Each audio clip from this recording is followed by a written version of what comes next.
Hello and welcome to another video. In this video, we will learn about noun, which is another part of speech in English.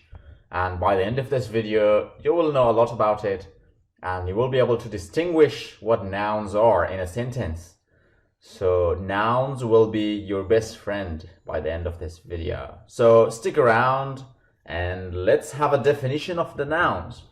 So noun in the dictionary is defined as a word used to identify any of a class of people, places, or things, or to name a particular one of these. So that means noun basically is a word that tells you the name of a person, which is about the name of a person, a place, a thing.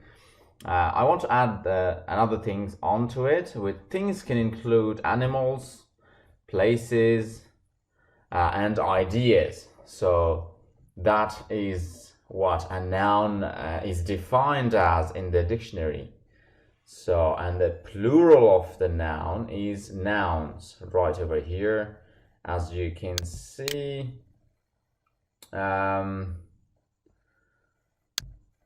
So here is some examples of the nouns. For example, when noun is the name of a person, right over here, what are the name of person? For example, Mike, Alice, Ahmad, or Lee. These are all nouns being a name of a person. When the noun is the name of a place, for example, London, Everest, as in Mount Everest, and school. So these two are proper nouns,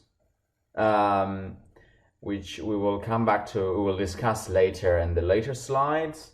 But for now, all you need to understand is that these words are noun being the name of place, the name of a place.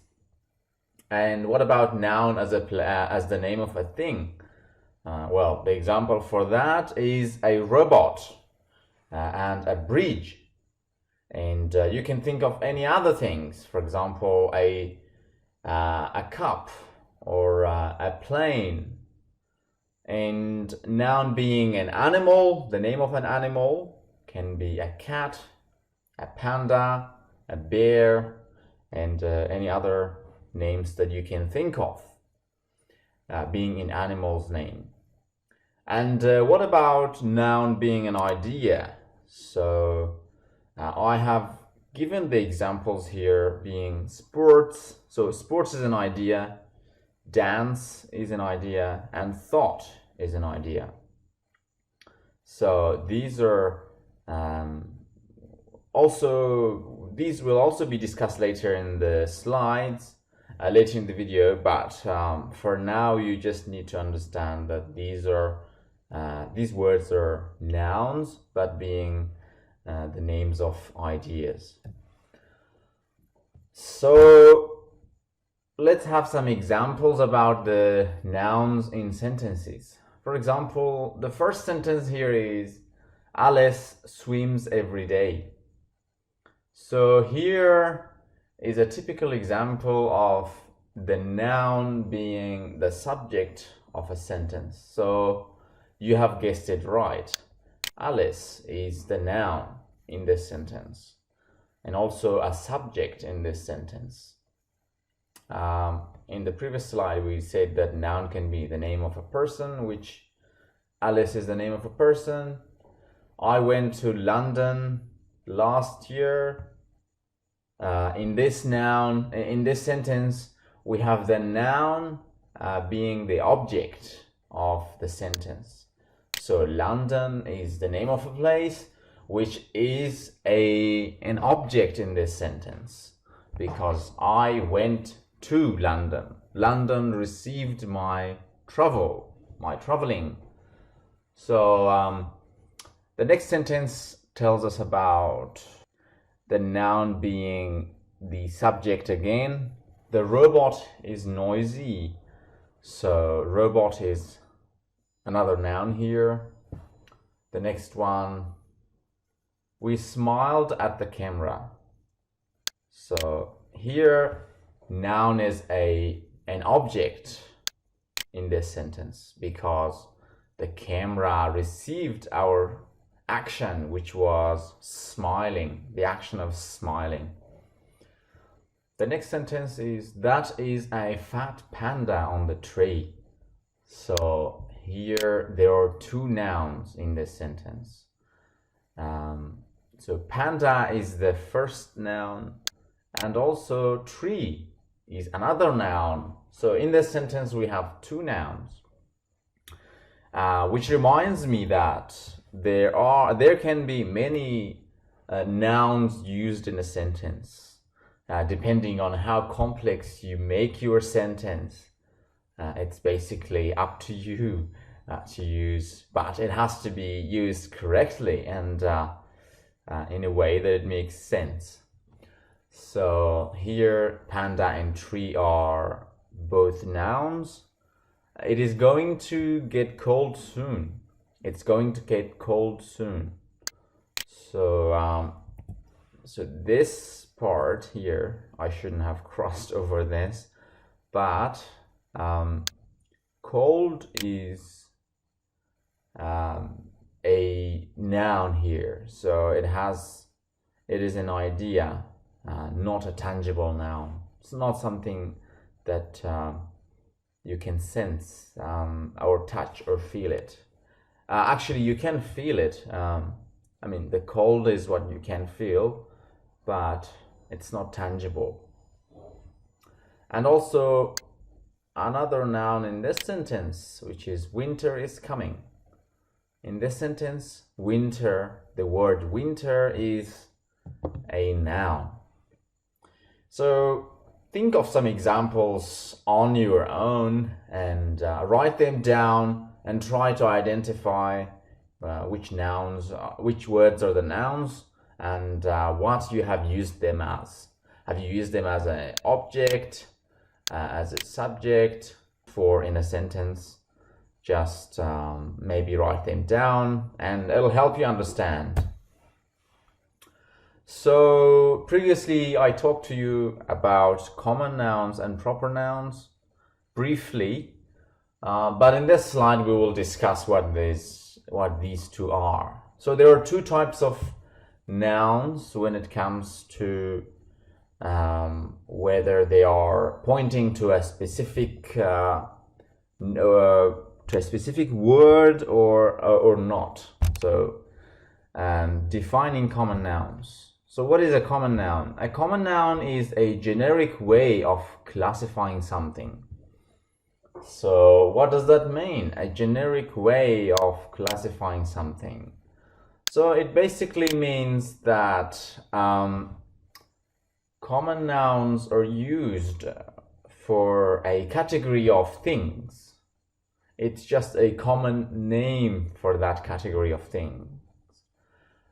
So for example, a student is a very general name for anyone who is studying at a school or at a university. It does not define a single person, a specific person. For example, we can say the student who is in my maths class and plays soccer. This can define the student, but the student by itself does not define any particular person. So it's just used for a general classification of something. And a ruler. So ruler is also a general name for rulers. And keyboard is the same. But if you have, for example, if you have named a student to be, for example, Alice itself is still a noun, but it becomes a proper noun, which we will discuss in a moment. But student is a common noun, whereas Alice is a proper noun. Shortly, in fact, that's a bad handwriting, but you get the idea. So proper nouns are What are proper nouns? Proper nouns refer to a specific noun that identifies a thing so that we know it. So that means proper noun identifies a specific person or a specific thing or a specific animal or an idea or anything that is really a noun can be referred to. So in this example, we have given the two examples of proper nouns. So Mount Everest is a proper noun because there is one Mount Everest. Everybody knows about it, hopefully. I'm guessing. And there is not a second Mount Everest. So Mount Everest refers to only Mount Everest. So it is a proper noun, not a common noun. But a mountain, for example, a mountain or a mount is itself a common noun because we can use it for any mountain or any mount. For example, I went to the mountain. But in this sentence, the mountain does not identify which mountain. You can give it more information in the sentence, which will allow the listener to identify which mountain you're talking about. But just by saying I went to the mountain, it does not define a proper noun. It is still a common noun. And the clock tower. So the clock tower is another example of a proper noun which refers to clock tower, which is in London. It's known by this name. There might be another clock tower somewhere else, but we famously know that the clock tower in London is what people know by this name famously. So these two types of nouns are important for you to remember: common nouns and proper nouns, and you can distinguish them quite easily by looking at the sentence to see if the noun is referring to a generic name or a specific name for a person. And another example I would like to add is if you are, for example, naming your pet as a name, it also becomes a proper noun because it refers to your pet. And we discussed common nouns in the previous slide. In this slide, we're going to talk about the three types of common nouns. So first one is concrete nouns. So concrete noun is a noun that can be sensed or that is real. For example, something that you can sense, a physical thing. For example, a flower. A flower is something that you can sense because you can touch it and you can see it. So it's sensed by physically, you can sense it. For example, my camera stopped working as the battery went flat. So in this sentence, we have camera and battery. And these two are concrete nouns. And as opposed to the opposite of concrete nouns is abstract noun. So what is an abstract noun? An abstract noun is a noun that cannot be sensed by human senses. So it's the noun used for something that you cannot see, you cannot feel, or you cannot hear it. For example, they have a passion for cricket. passion, for example. Passion means they love something. They like it very much. So in this example, passion for cricket. Passion is an abstract noun because you cannot feel it. It's not touchable. It's not tangible. And cricket is also an abstract noun because it's just the name of a sport, because you cannot feel it and cannot touch it. And the third type of a common noun is collective noun. What is a collective noun? Collective means something related to a group, something that comes in a group. So collective noun shows a group or a collection of people, things, etc., etc., etc. For example, a group of animals, a group of birds, a group of penguins, an army of people. These are all examples of a collective noun because they refer to a group of things. So not one, but more than one, more than two. So two is also included in English, because in English a plural can be made by two or more of a thing, people, etc. So a flock of birds fly past every 1 hour. So here a flock. Flock is a collective noun because it refers to two or more birds. Normally there are many birds in a flock.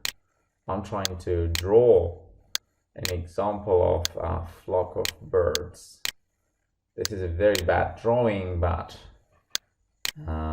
it shows a flock of birds flying over the horizon. So a flock of birds. So a flock is not a concrete noun. Sorry. So a flock is a common noun, but it's a collective common noun. So in this slide we discussed concrete common nouns, abstract common nouns, and collective common nouns. So think of some examples on your own and see if you can come up with some examples for concrete nouns, abstract nouns, and collective nouns. And if there are some questions, please feel free to comment down below and we'll answer it for you. So here comes the quiz. I have a surprise for you. Which of these words are nouns? So I would like you to think about these and tick the right one, which is a noun. So let's see. So a snow is obviously something that you can feel and touch, and it's the name of a thing. Snow is a thing that falls from the skies in the winter. But yes, which is what you also see. You can see and touch. Snow is very cold. So it's a name. It's a name of a thing, which therefore is a noun.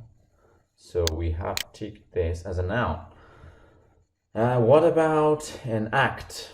Well, act is a tricky one because act can be used as both in nouns and also as a verb. So it's really dependent on which sentence you're using it for. But act, let's see if we say that is a brave act. So in this sentence, brave act. Act is a noun because we have used it in a sentence as a noun. But if we use, for example, we use act in a different sentence and say, you need to act quickly and answer these quiz questions. In that case, it's the word act is a verb. And time, what about time? Well, time is a noun because it refers to an abstract idea. So a noun. A PlayStation is also a noun. Remember is obviously not a noun because it's not the name of anything. It shows an action. So I remember what an abstract noun is. Smile. Smile is also like act. These two can both be used as a noun as well as